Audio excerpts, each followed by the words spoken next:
Guys, good morning. Happy Tuesday po sa inyong lahat. Once again, welcome to my YouTube channel. At narito muli ang inyong Kuya DG para sa aking Kuya DG Vlogs.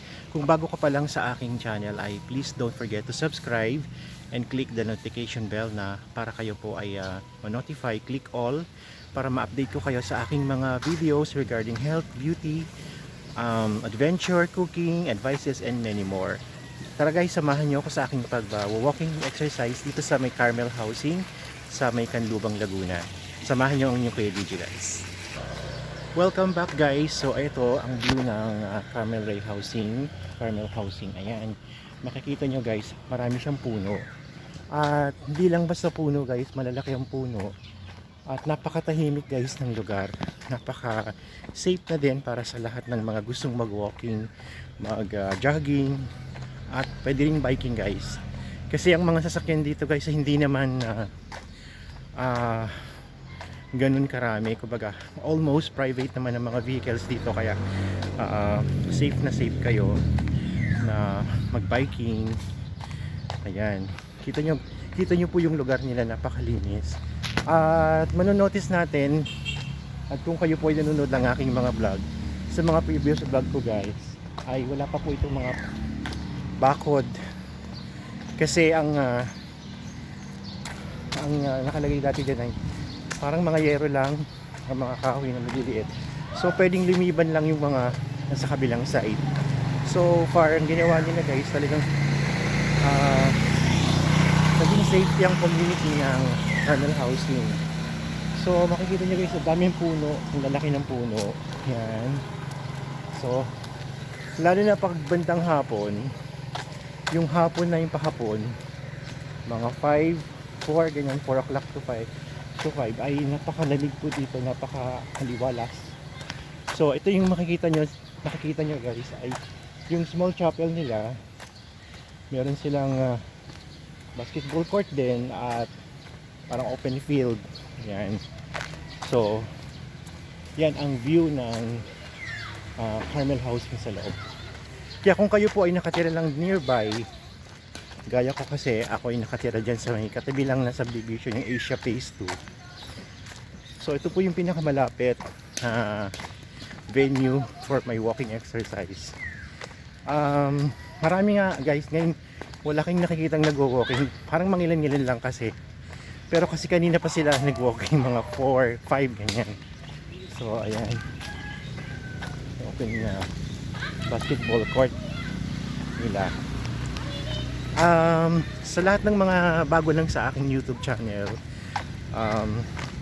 hanapin nyo lang yung Kuya DG Vlog at makikita nyo po yung aking profile. So tumingin na lang po kayo ng mga video doon na interesting po sa inyo. Kasi meron din po akong video na ako po yung nagluluto. Actually yun ang pinakamarami nagluluto.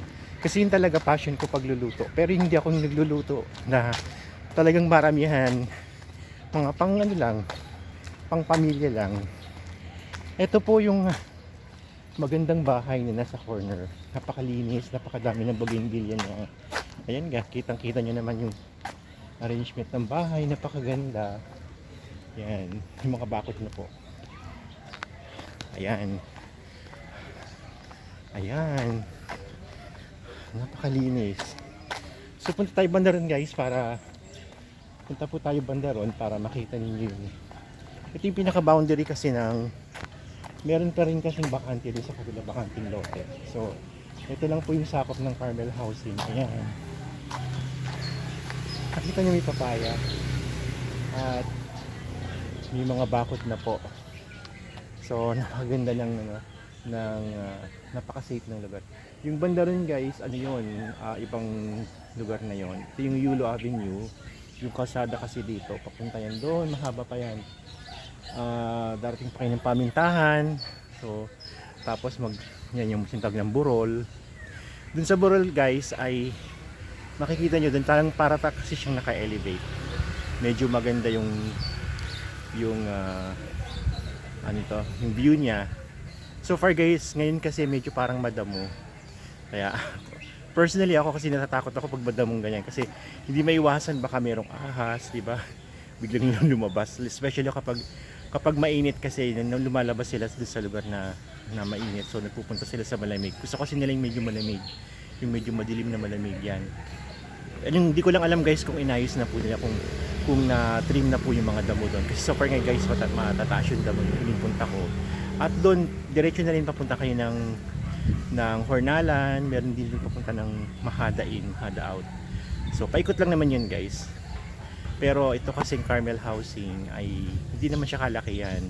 Ito po ay pabahay ni Yulo sa mga tauhan po niya. Napakabait po ng talaga ni Yulo. So totoo lang guys, lalo na po yung tinatawag nilang matandang Yulo.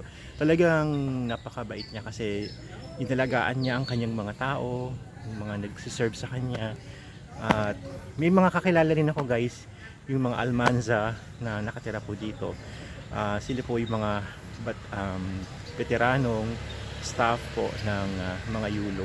So binigyan po sila ng pabahay. Ang laki po nga guys, nasa 300 square meters ang alam kong sukat ng bahay. At may malalaki, wala silang bakod pero ang lalaki guys ng bahay. At tsaka talagang may mga extension pa.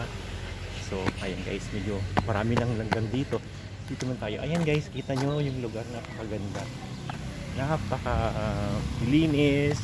Ngayon kasi guys mainit gawa ng umaga kasi past 8 o'clock, so mainit. Ayan guys yung sinasabi kong bahay na yan.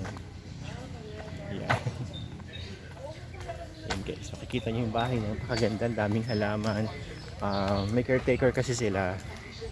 At alam nyo ba guys, yung caretaker nila, sila yung dating may-ari ng bahay.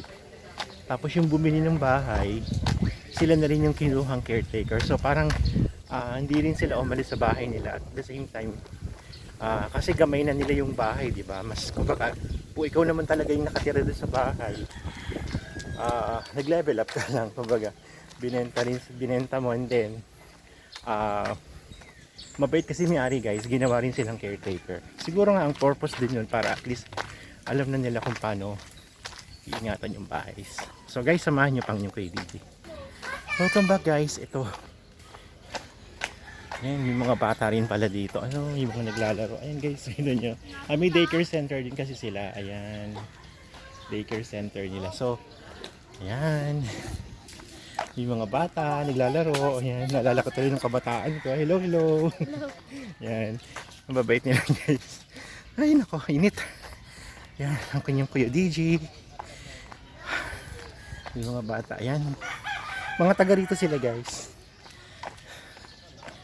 Ayan, lakad-lakad pa tayo guys. Welcome back guys. Ito, malapit na ulit tayo sa ating starting point na ating walking. Ayan, so kapag lumiko na tayo dito guys, konti na lang, malapit na tayo. Ayan. So, samahan nyo pang inyong kuya DJ sa aking pag-walking. Konti na lang. Ayan. Guys, pawis na ako. Ayan. Medyo mainit na rin kasi guys ang panahon. Ayan. Medyo pawis ang inyong kuya DJ. Ito guys, tong kabila nito, makikita nyo, ano yan, Manfield. So isa rin yun sa mga kasi yung Kapayapaanville guys, para sa inyong information, ay nahati siya sa maraming mga area or phases. So meron siyang Asia Phase 1 and Asia Phase 2. Meron siyang MCDC hanggang Phase 4 po yon. Then meron din siyang tinatawag na Manfield. Tapos after ng Manfield, yung mga kadikit niya, meron siyang Palau. Tapos bago yung Palau, yung end ng Manfield, meron siyang Paikit. So yung Paikit po ko kasi guys, yung nauna pa po yun eh. Wala pa tong Kapayapaanville. So meron din siyang kanya-kanyang barangay, kanya-kanyang covered court. So far, ilan na lang yung walang covered court dito sa Kapayapaanville. At andito na rin lahat. Meron na rin kayong kung kayo po ay gusto niyo mag-grocery, may mga malalaking grocery rin dito gaya ng Ultra Mega. Ang Ultra Mega po ay meron pong dalawang branches. Meron sa NCBC at meron po sa Manfield. At marami rin pong mabibilhan ng mga maliliit din na grocery or mga bigasan. Meron din silang palengke sa Asia 1 at saka dito sa Manfield. So, hindi na po tayo lalayo kung kayo po ay taga rito. Before po kasi, isa po kami sa mga nauna dito guys, sa Kapayapaan. Hindi pa po siya ganito ka-develop. So, kukunti pa lang po yung mga nakatayong bahay. At the same time, yung mga nakatira kukunti pa lang din. At namimili pa nga kami dun pa nga sa Kalambay, lumalabas pa kami. Kasi nga, ang palengke dati napakaliit. Ayan guys, naka-isang round na po ang inyong Kuya DJ. Congratulations.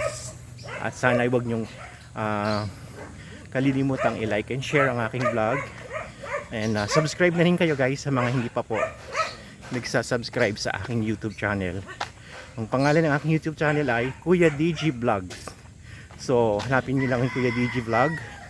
At lalabas na po yung aking profile picture, yung mukhang ito guys. So binabati ko nga pala yung aking mga relatives dyan sa Alicia Isabela guys, ang mga Ursua at Ubungin family. Salamat sa inyong panonood. Subscribe na rin po kayo. At ang aking mga uncle and auntie dyan sa Agoo, La Union, ang Manzano family. Yan, Uncle Joe. At yung mga pinsan ko na may mga family na kasi, kaya ang apelido na nila ay Esperanza family. Yan. At of course, di ko naman makakalimutang batiin ang aking mga kapatid dyan sa Marikina, si Ate Susan De La Cruz, at dyan naman po sa Balayan, Batangas, at Edith Di Castro. Tara, mag-walking ka dito, sama ka sa akin one time.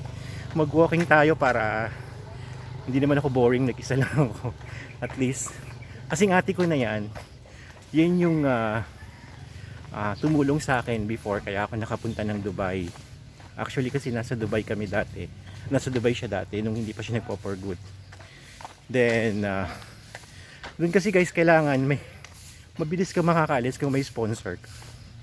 So walang masyadong mga tanong-tanong sa immigration dahil meron silang pinapadalang information na yung card nila na doon ako tutuloy in short. Kasi tinatanong sa immigration madalas, saan ka pupunta at anong gagawin mo doon. Yun yung mga tanong ng immigration. Dati kasi guys, di ba, maanomalya pa na minsan may mga under the table, ganyan. Of course, nag-upgrade din naman. Medyo nawala ang mga under the table. Yun. So, may nag-improve naman ang immigration. Actually, in fairness naman, sa mga nakaraang government, binago nila yung mga pangit na kalakaran. Yan. Hi. Kamusta? Hello po, nagbablog po ako at nagwo-walking. Exercise na rin. Yan mga friends natin guys, na-meet natin. Sa wakas, nakakita rin naman ng tao. Kasi nga tanghali na ang nag-vlog ang inyong Kuya DJ. Kaya, yan, susunod Kuya DJ, agahan mo. Yan. Ay, naku, siguro napagod lang ako guys kagabi. Kaya, medyo tinanghali ng gising. Ayan. Ayan guys. Tapos, nakarating ako. Hi po, good morning, si tatay. Yan, ang babait na mga tao dito guys sa Carmel Housing. Ayun nga yung sinasabi ko sa inyo, yung punta sa ibang bansa, hindi madali.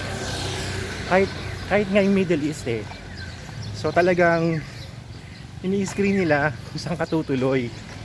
Titignan ka rin nila mula ulo hanggang paa kung ano yung tsura mo.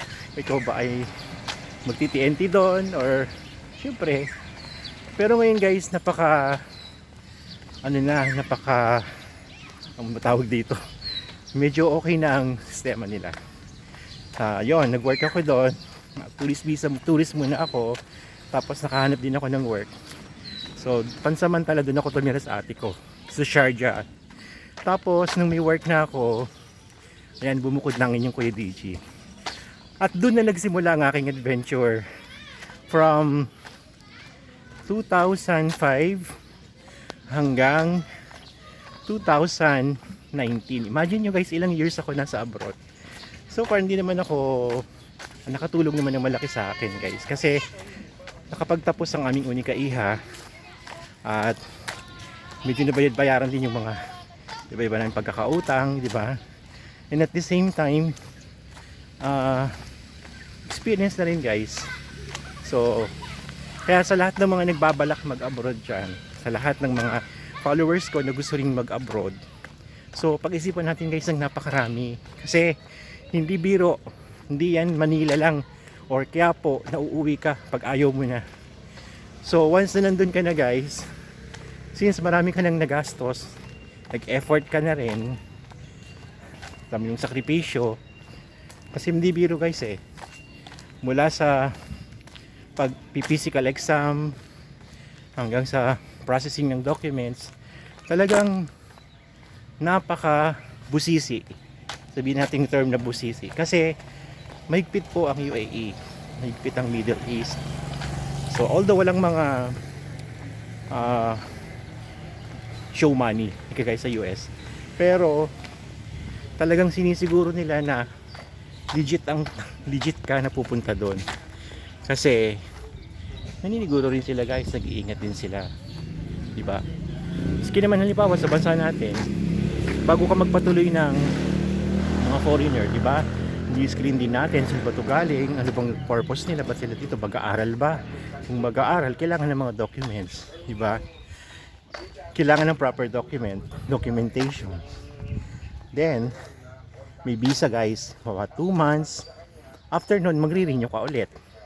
So pero bago ka mag-renew, kailangan mo muna mag-exit. Yun ang mahirap, exit. So dun sa exit, dun nila ipaprocess. Habang nasa exit ka, dun nila pinaprocess ang yung visa, ang bagong visa mo. Then after mo ma-process yung visa mo, saka ka palang makakabalik dun sa current destination mo. So guys, napakahirap. Ang dami ko rin na-experience sa Kish. Siguro mga 3 times ako nag-exit. Yan, sa Kish. Ang dami mga nakakatakot na experience. Yan. Hindi ko na lang ikwento sa inyo guys, pero sa ibang vlog ko siguro. Yan, napakadaming mga unforgettable experience. Yan. Andiyan yung may iwan na ako ng eroplano. Dami kasing mga busisi. Yan, ganyan. Nung nag-exit naman ako, yan yung mga katatakutan. Yan. So, madami. Yan. Pero, sabi ko nga, once na nag-decide na tayong umalis ng bayan natin at tayong mag-abroad, kailangan talaga guys buo yung decision natin. Huwag tayo yung basta-basta lang gusto ko pumunta doon, hindi ganun. Kailangan sigurado ka dahil iba yung pupuntahan mo ibang kultura, ibang environment, iba yung pagkain, iba yung weather, ang dami mong mga adjust ka talaga. So kung hindi ka nakahanda, malamang sa malamang uuwi ka talaga ng luhaan. So yun guys, ayan, marami rin pala akong kasamang nagwo-walking. Ayan, dumami na kami. Ayan guys, dumami na kami. Ayan. Ayan.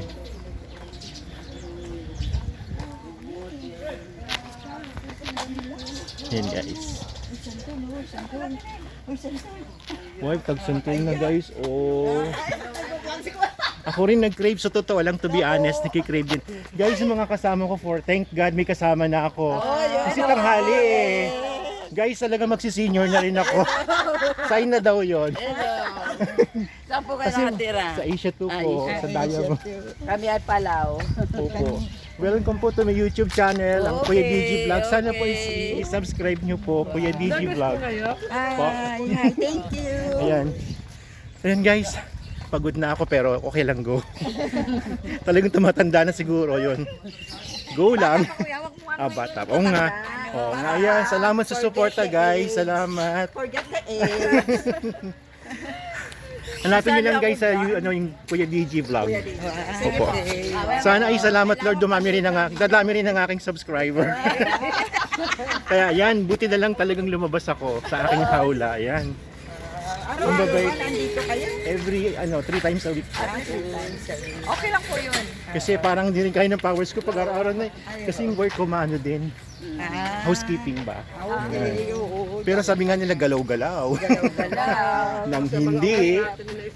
Hindi. Galaw ng Kumana. hindi Huwag naman. Ayoko pa. Hindi may stroke. Huwag naman paano. Huwag stroke. Huwag naman. Yan. Healthy. Ayan, para healthy sabi nga ni nanay. Nasa iyo. Ilan taon na po kayo? Ako, 65. You look 45. Parang wala pa kayong 50. Parang ako pa yung mukhang 50. Kaya po, hulaan ko. Matatanda na po kami. Ay, baliktad po. 54. Ay, wala sa mukha. Guys, bulahan na yata ito eh. Bulahan na ito. Guys, panoorin yung vlog na masaya, no? Yan. Basta age doesn't matter. Yes. Basta malakas ka, healthy ka. Tatay na nga po ako. Puti na, tas tatay na talaga ako sa work namin. Sabi ko, so pag tatay nyo ako, susundin yung gagawin yung pautos ko ha.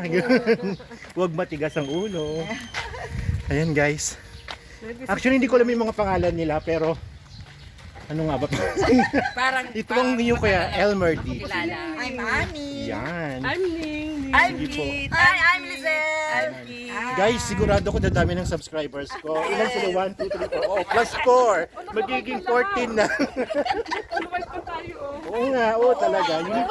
Hindi tayo nag-usap-usap guys, pero talagang Kita yan. Sa YouTube na. Kuya DG vlog po. Kuya Nick. Tapos di ba pag nag-type kayo, tinuruan talaga guys. Talagang desididong magkaroon ng, kasi guys, di tayo magkakaroon ng Kuya subscriber. DG. Kuya DG vlog. One word lang po yun. Kuya DG vlog. Yung cut and DG vlog. Okay. Kasi Elmer D gusto man po ako kaya DG. Oh, saan ka nag-work? Sa ano po ako, pero hindi po ako regular sa Wyatt. Why? Ay, taga Wyatt. Yung kasama ko, Ayun po gym na. pa ako. Gym pa ako yung kasama ko. Nestle na po. ba? Inform natin muna yan. Magkatabi lang ang ano na Mag-comment down below po para ma-inform ko po. Ayan. Ano po Wyatt, pero Nestle na po siya ngayon. Talagang kinuwento guys. Totoo naman eh. Nestle na po. Matagal na kayo? Magto 2 years pa lang po. Pero under kami ng housekeeping department. Okay. Sabi nga, buti nga sa edad natin ngayon, makatanggap pa sila ng mga employee. Dati kasi nung bago ko mga 50, pwede pa. bago ko guys mag-abroad, 34 is Ito critical. ba yung profile pic mo? Yes. Ayan. Kuya DG vlog. Ito yung profile mo? Yan. Opo. Para mapanood natin. Guys, salamat. Naka-encourage din tayo ng isang subscriber. Magiging 14 na ang subscriber ng inyong Kuya DG. After 3 years, yung paghihirap. Okay lang yun guys. Kasi passion naman natin ang pag-vlog. Tsaka all for good naman tayo. Hindi naman tayo lokohan, di ba? Kasiyahan tayo yan. Happy lang. Happy lang oh. Happy. Sabi nga, ang buhay nga stressful na, tapos mag-stress ka pa. Di, Yes. wala na. Saan tayo pupulutin? Oo nga. Kaya nga sabi nila doon, forget your age, Ayan. forget your stress. Guys, Ay, makinig kayo your- kay nanay ha. Advice yan. Forget your fast, diba? Yes. And then be happy and be safe. And keep on moving on. Yan. And moving on, jogging, walking, and Zumba. Yeah. Oy, Zumba. Si Mrs. nasa Zumba ngayon. Diyan sa Purok 18. Ang hilig ni Mrs. ay Zumba. Dahil hindi ko pa siguro kaya mag-Zumba. Slowing na muna ako. Dito po sa Purok 18 MCDC. Laging may maingay po doon. Ay, oo, kami sa... Sila Kending. Sino pa ba yung mga ano nila? Si Jobet, Yan. Kami walang Zumba kasi kay Sin Jules. Jules Si- Romero. guys, nalaman ko ang Zumba pala may mga scene. Yes, madami. So iba-iba, marami sila guys. Pero So, may kachan, pwede naman. kahit saan. Kumbaga kayo ay universal na Zumba kahit saan. Kaya nag-walking kami ngayon, wala kami Pero Gob, Zumba. sana sponsoran yung Zumba namin dito. Ay, ganun na siya. Hindi tinawag si Ay, Gobert. Mrs. C pala nagsusumba. Opo, regular po siya. 3 times a week. Okay. Ako din, kami din. Trita. Pero support ko si Missy, si Habibi. Kasi sabi nga sa isang mag-asawa kasi kailangan lagi kayo nag-uusap. Ayun, oo, tama yun. Syempre magandang anak namin. Ilan ang anak niyo? Mga isa. Isa pala. Hi Mariel anak! Hi. Ano na, 24 years Ano old. pangalan? Mariel. Baka pangalan ng busong anak. Mariel mo. Aizan. 24? Still single. Single pa. Ayaw po pang... Ano, tapos na siya? Opo, Napag-aaral? nag-work na po siya sa call center. Call center. As usual. Mga Mariel, mga Sana talino. dinagdagan mo. Yun nga ang sabi ng Maganda marami na lahi eh. mo. Lalaki. Lalaki naman. Ngayon, Maganda lahi. nag-iisa lang siya, hindi na siya kakalat. Siyempre pag nag-asawa siya, wala na. Oo, kuhanin na. Wala. Oo. Apo na lang, apo. Apo na lang. Yun na lang ang kaligayahan natin. Oo. Guys, ayun ang Carmel Di ba House. dapat pwede pa? Ano pa? Oo. Housing. Ibig nyo sabihin, kanina pa po kayo nag-walking. Oo. 1 hour. Nandito kami, nag-stay kami dun Ah, sa ano, Yung parang, yung maganda ang ano ang place niya, parang Yes. garden niya. opo. Nay, Madison siya. subscribe nyo ako ano ha, please. Okay. Hindi ko makawan. Thank you, Thank you for being, salamat. Anong name mo te? Baka pasalamatan kita doon. Lizelle. Lizelle, si Ning-ning. Ning. Eat. Cute. And I'm Annie. Ma'am Annie. The Yan. youngest one. Yes. O, saan na tayo? Dito tayo. The Mga Zumba girl. Anong grupo the kayo? KCL Zumba Colic. Ayan. Invite nyo po sila sa Zumba natin. Hi! Magsumba kayo every Tuesday and Saturday. 7 Zumba a.m. to ulit. 8 a.m. sa Malaking Barangay. Ay, dito sa may ano, dito sa may pababa. Oo, Ito po doon. yung free Zumba. Free Zumba. Sabihin ko nga kaya Bibi yan. Kaya magsumba kayo. Alam mo tayo milig sa free, di ba? O, sige, free natin. Ang sin namin ay si Madam Si Madam Jules. Romero. Yan. Sana guys, naging clear sa inyo ha. Thank you, sir. Thank you po sa inyo, te. Thank Salamat sa you. inyong lahat. Okay. At masaya ang aking Zumba for today. Ay, Zumba tuloy ang aking walking exercise. Don't forget to like and subscribe. Always keep safe, guys. And God bless po. Okay, ingat ka lagi.